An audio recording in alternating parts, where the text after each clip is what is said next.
अरे,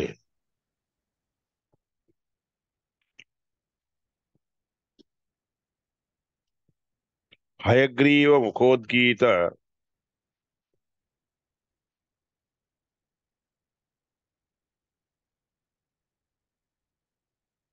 मोहोद्गीर्ण गीर्भिर्देवं रमापतिम् अस्तुवत विस्तृतगुणं भोगिप्रस्तरशायिनम्. इथून करायचंय. पितृत्वेन पासून सुरू करायचं. हम्म. हरे, पितृत्वेन गुरुत्वेन साक्षात् भगवतत्वतः भागवतत्वतः अपभ्रष्टा अदेवाश्च ब्रह्माद्याख्यायुता अपि.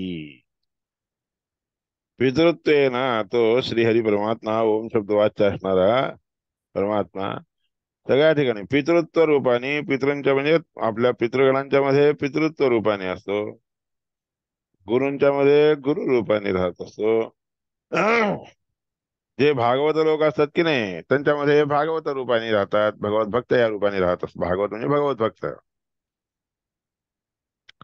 अपभ्रष्ट अदेवाश्च, ते अपभ्रष्ट झालेले आहेत, दूर सरकलेले असतात, परमात्मापासून दूर झालेले असतात, ते सगळे अदेव म्हणतात त्यांना.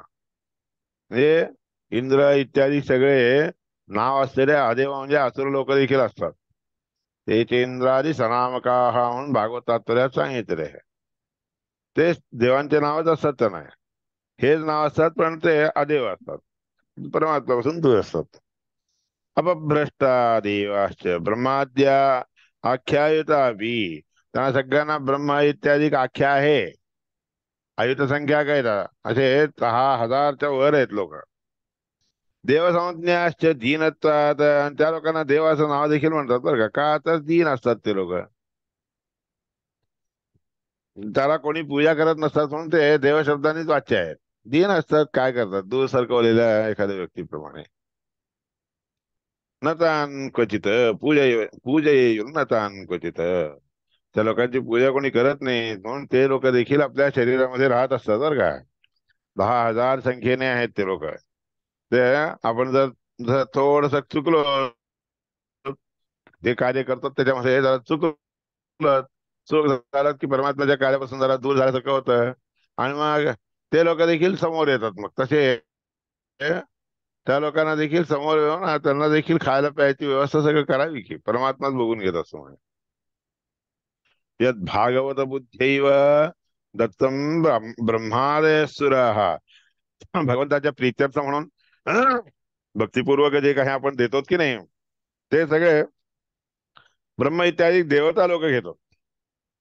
आणि जे भक्तिपूर्वक परमात्म्याच्या भक्ती परमात्म्याच्या भावनेने देत नाहीत, ते त्यांनी दिलेलं सगळं, हे सगळे अदेव म्हणजे दैत्य लोक, दानव लोक, असुर लोक, 10,000 लोक आहेत ना ते लोक, ते सगळे पुढे येतात, त्यांना कळत येतो. वैदिकाः प्रतिगृह्णीयुः अपभ्रष्टास्तदेतर. वैदिक मार्गाने जे काही केलेलं असते ते सगळं, वैदिक मार्गाने केलेलं सगळं सगळं ते लोक घेत असतात. म्हणजे देवता लोक घेतात. आणि तेच वैदिक मार्गाने जे दिलेलं नसते ते घेतलं केलं म्हणलं की नाही, ते मात्र ते सगळे इंद्रादिक नावाने ब्रह्मादिक नावाने युक्त असणारे सगळे अदेव लोक स्वीकार करतात. हे परमात्म्याचं यथाक्रम परिज्ञानात एकांतित्वाच केवलम, तारतम्य जाणून घेऊन त्याप्रमाणे पूजा केली असताना, वैदिक पूजा केली असताना देवता लोक घेतात. एकूण यथाक्रम म्हणजे विधिपूर्वक सगळं व्हायला पाहिजे. एकांतित्वाच केवलम, एकांत भक्त असतात ना ते सगळे, ब्रह्मादिक देवता सगळे एकांत भक्त परमात्म्याचे. त्याकरता आपण त्या रीतीने जर केलं तर त्या लोकांना मिळतं. अच्छिद्रत्वाच नियतो मोक्षो अन्यतो विडंबन. अच्छिद्र भक्ती असते, त्यांच्या भक्तीमध्ये कुठेही छेद देखील नसतो बरं का. एक नियतपणे असं आच्छिन्न भक्तीने करतात, या करताच त्या लोकांना मोक्ष मोक्ष मिळतो. दुसरे जे लोक असतात ते विडंबनेसाठी मात्र त्यांच्याकडून सगळं करून घेतो आणि त्याला नरक इत्यादी प्राप्त होतात. म्हणून ह्याच्यामध्ये सांगायचा अभिप्राय एवढाच आहे, विष्णू भक्ती विशेष मोक्षावाप्तो ही कारण. परमात्म्याच्या ठिकाणी विशिष्ट प्रकारची एक भक्ती केली तरच मोक्ष प्राप्त होतो, हेच त्या मोक्षाला कारण आहे. त्यानंतर विष्णू परमात्म्याच्या ठिकाणी भक्ती जसं ठेवतो तसंच मग हळूहळू कमी कमी कमी प्रमाणे परमात्म्याचे जे भक्त लोक असतात की नाही, रमा ब्रह्मादी सगळे लोक, त्यांच्यावर भक्ती ठेवावी. त्यांना क्रमाने कमी कमी करत. तिसरं जे आहे भक्तीच्या नंतर तृतीयमपि वैराग्य नैवान्यन मोक्ष कारण. तिसरं वैराग्य म्हणून आहे. वैराग्य देखील असावं लागतं. नैवान्यन मोक्ष कारण. ते वैराग्य भक्तीच्या नंतर वैराग्य देखील असावंच लागतं. त्याच्याशिवाय मोक्ष नाही, मोक्षाला दुसरं कारण नाहीये. हे तत्साधनता हेतू तर अन्यर्थी विधीयते. याकरता ते साधावं म्हणलं तर, वैराग्य तुम्हाला यावं अशी इच्छा असेल तर हे सगळ्या गोष्टी कराव्या लागतात. म्हणून ते देखील एक कारणच आहे मोक्षाला. अतो अन्य सर्व कृत्यापि, दुसरे कर्म वगैरे केले तरी देखील म्हणून गच्छे देव आधरंत महा. परमात्म्याला या तारतम्य पद्धती प्रकारे पूजा करावी.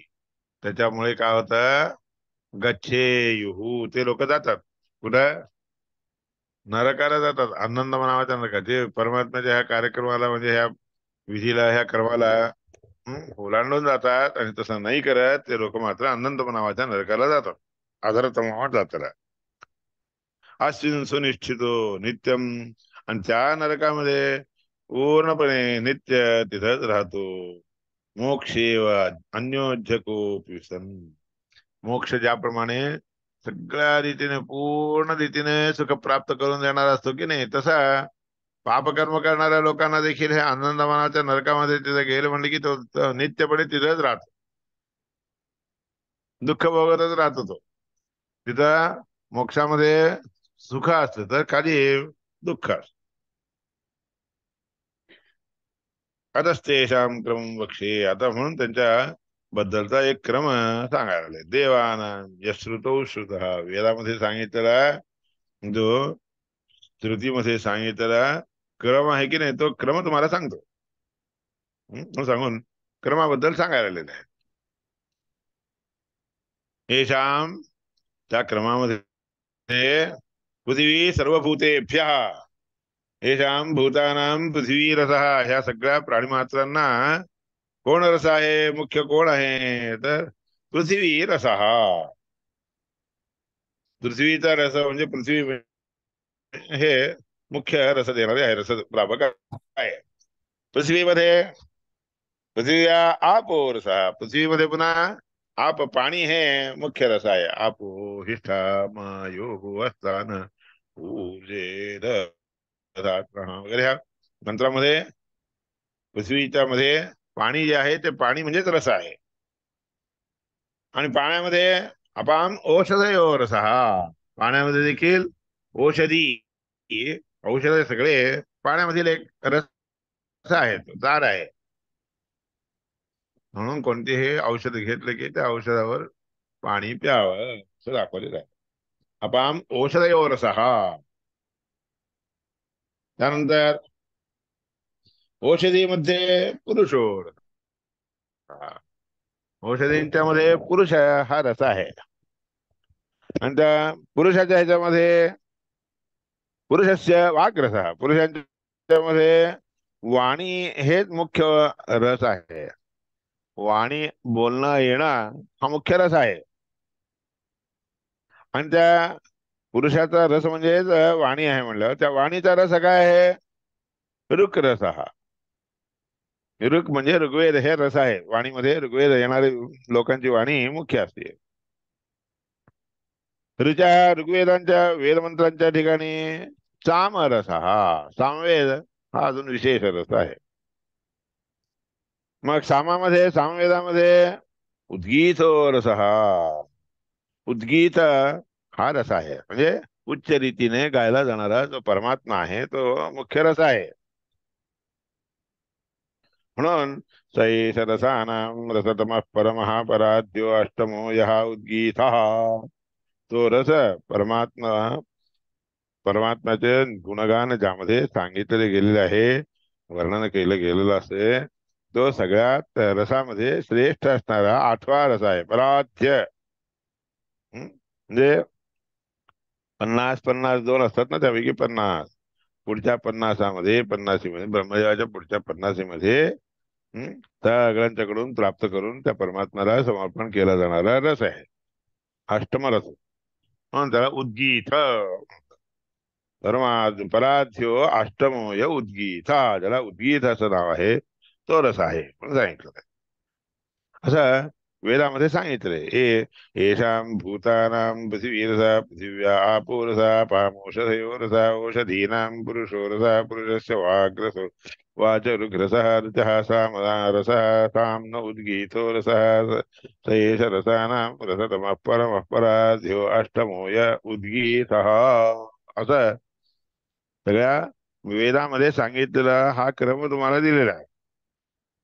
पृथ्वी सर्वभूतेभ्य सदा सर्व गुणैर्वरा.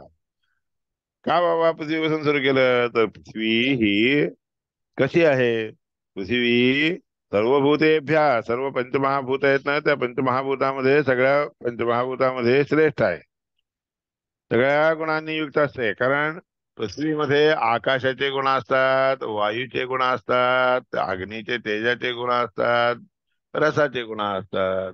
हे चारही राहून पुन्हा गंध नावाचा एक गुण देखील असतो. सगळे गुण ज्याच्यामध्ये असतात ते श्रेष्ठ. रस शब्दाचा अर्थ सार, वरश्च. रस शब्दाचा अर्थ म्हणजे सार किंवा वर म्हणजे श्रेष्ठ, अशा शब्दांचा अर्थ आहे बरं का. रससारो वरश्चेति शब्दा एकार्थवाचक. हे तिन्ही शब्द एकच अर्थ सांगणारे आहेत. आता पृथिव्या वरुण, पृथ्वीमध्ये वरुण श्रेष्ठ.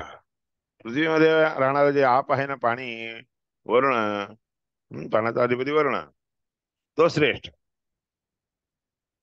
त्याच्यानंतर त्या वरुणाच्या पेक्षा त्याच्यापेक्षाही औषधी औषधी रूपाने असणारं जे आहे की नाही ते रस आहे. औषधी देवता सोमस्तस्मात्. म्हणून त्या औषधींच्या अधिपती असणारा, म्हणजे औषधीमध्ये असणारा जो श्रेष्ठ रस आहे औषधी रूपाचा असो, आणि तो रस सोम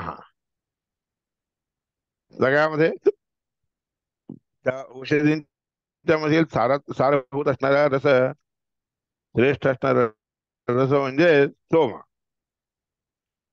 त्याच्यापेक्षाही पुरुषो रुद्र, त्या सोमरसापासून पेक्षाही पुरुषरूपी रुद्र हा रस श्रेष्ठ आहे. पुरुषो रस औषधीनाम पुरुषो रस म्हणले, म्हणून पुरुष म्हणजे तिथं रुद्र घ्यायचं. यात पौंस्य देवता, ते देखील रुद्र म्हणजे ज्या पुरुषांच्या मध्ये असणारा रस आहे की नाही, म्हणजे पुरुषामध्ये राहणारं जे रज आहे की नाही, ते रजामध्ये रुद्रदेव राहत असतात. पुरुषो रुद्रो यत पौंस्य देवता, पौंस्य म्हणजे पुंस्त आणून देणारा देवता म्हणजे रुद्र आहे. तस्मात त्याच्यानंतर त्याच्यापेक्षाही सरस, तस्मात सरस्वती वाघी. त्यानंतर त्यामध्ये पुरुषाच्या मध्ये वाघ देवता मुख्य. वाघ देवता, वाघ अभिमानी कोण आहे, सरस्वती आहे. वाघ अभिमानी देवता म्हणजे सरस्वती आहे. तस्मात सरस्वती वाघी श्रेष्ठा, वाघ अभिमानी सरस्वती श्रेष्ठ आहे. तस्या वृक्षरूपिणी, त्या वाघ अभिमानी असणाऱ्या देवतापेक्षा श्रेष्ठ असणारी म्हणजे ऋग्वेद स्वरूपाने असणारी लक्ष्मी देवी वेद माता श्रेष्ठ आहे.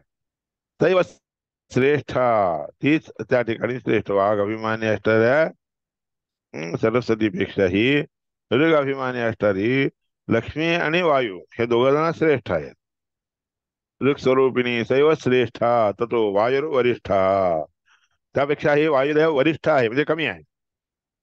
साम नामक, त्या वायुदेवाचा जरी त्या लक्ष्मी देवी लक्ष्मी देवीपेक्षा कमी असतात तरी देखील वायू हा श्रेष्ठ आहे. त्यानंतर वायुर वरिष्ठ सामनामक, त्यापेक्षा वरिष्ठ म्हणजे कमी असणारा असा साम नावाचा जो वायू आहे ना तो श्रेष्ठ आहे.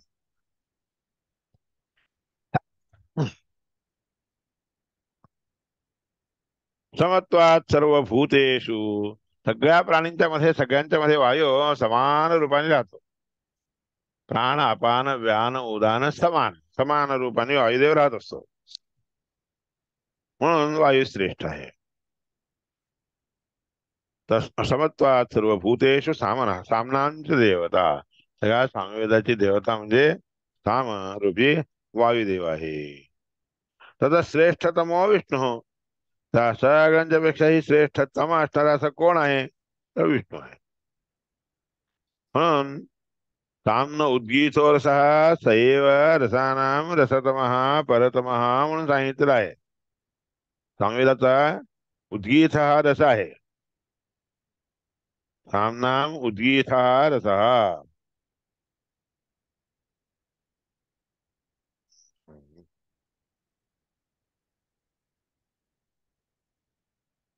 सामवेदाचा एकूण वायू आहे, तर वायू त्याच्यापेक्षा श्रेष्ठ असणारा विष्णू परमात्मा असता का नाही. तथा श्रेष्ठतमो विष्णू, त्याच्यापेक्षाही श्रेष्ठ असणारा म्हणजे विष्णू परमात्मा आहे सांगितलं. असं का व्हायला सगळं सुटून काय झालेलं. इतने नीट. हा, अच्छा. आपोआप निघून जायला. नाही नाही, मी मागं आणलं होतं त्याला, तुम्ही मागचा रेफरन्स दिला म्हणून. आता असेल ना, श्रेष्ठा श्रेष्ठतमच्चापि परमात्मा परमो विभू. नाही हा, येते. तसं काय आहे त्याच्यात, ह्याच्यात आहे. हा. पण ते बारीक होऊन गेलं अगदी, बारीक होऊन मोठं गेलं. येईन मला. एक मिनिट.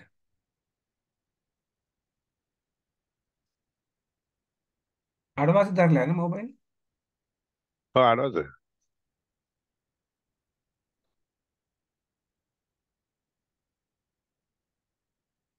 आता आता सुधारलं.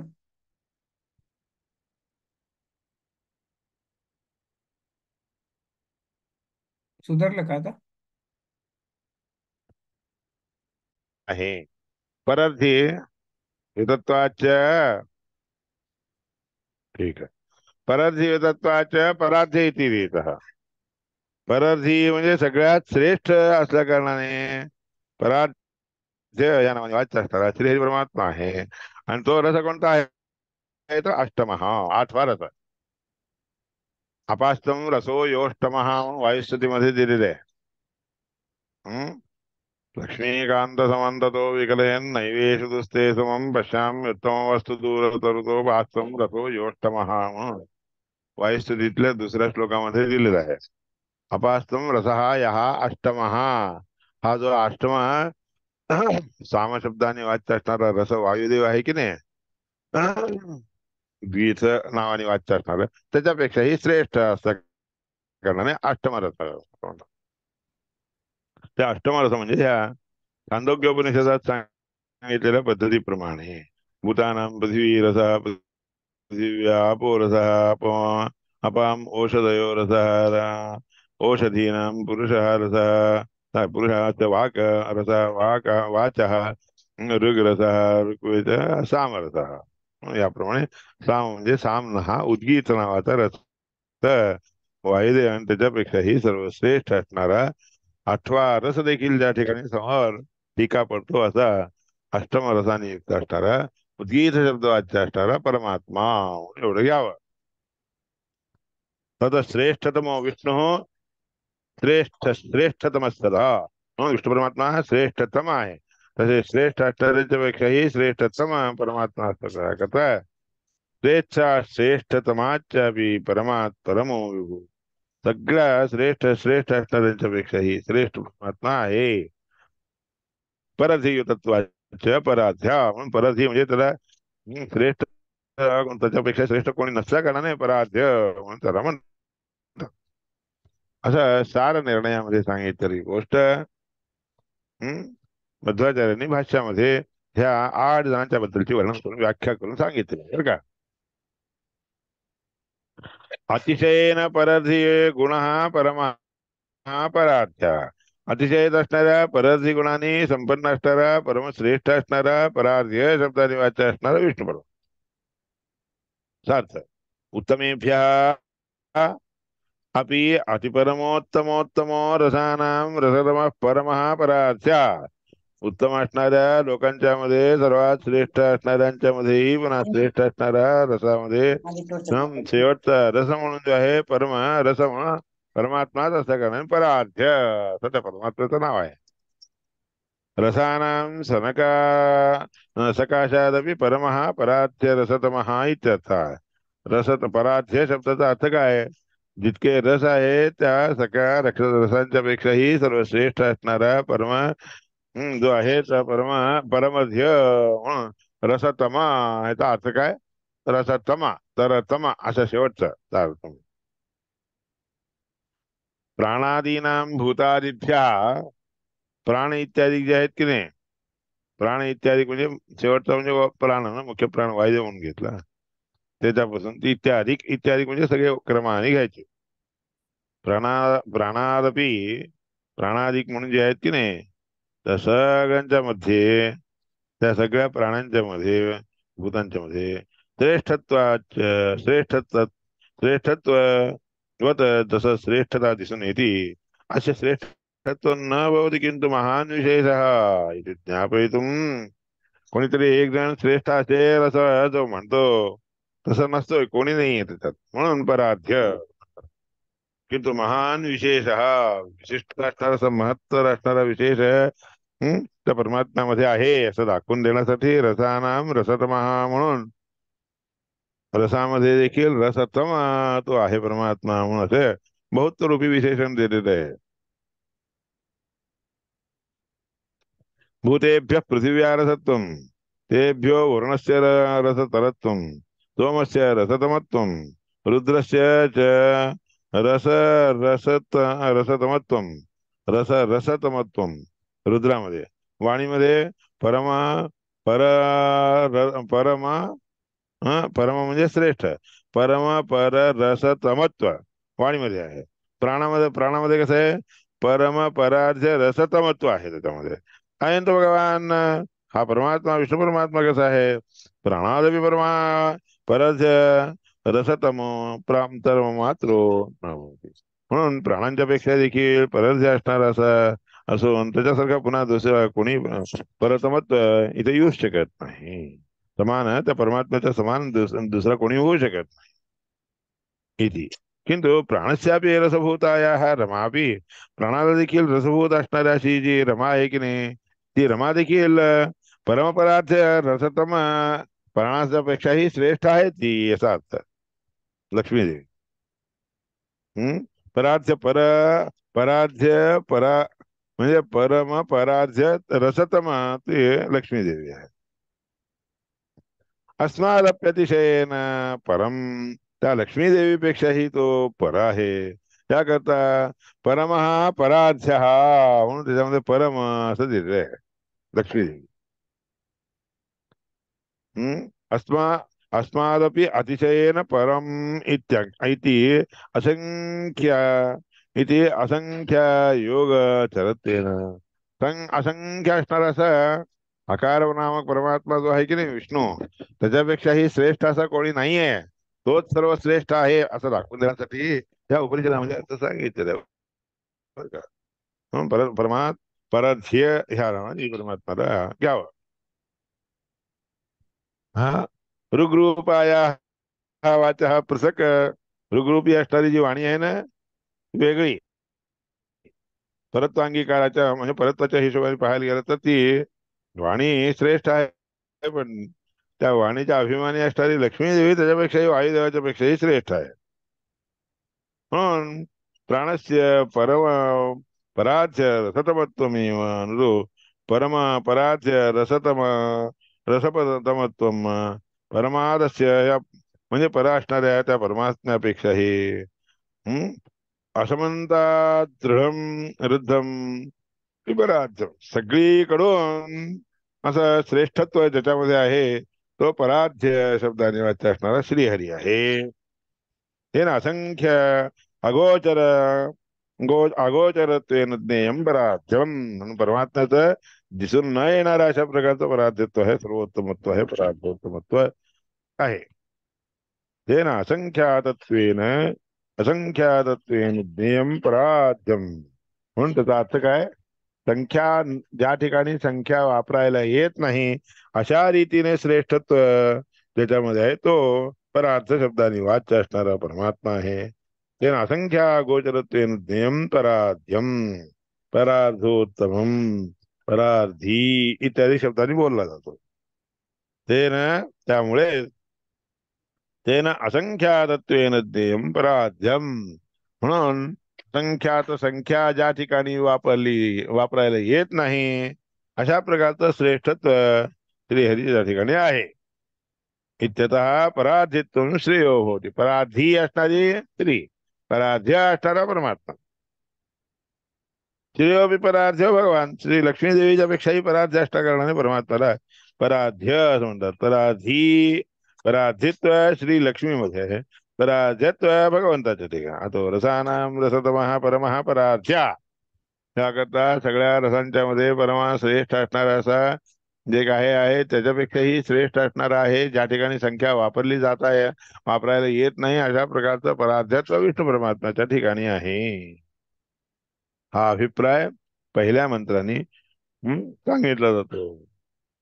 भूतानां पृथ्वीरसा पृथिव्या आपोरसो अपामोषधयोरसा औषधीनां पुरुषोरसा पुरुषस्य वाग्रसा वाचो ऋगरसः ऋचः सामरसः साम्नः उद्गीतोरसः स एष रसानां रसतमः परमः पराध्यो अष्टमो य उद्गीता.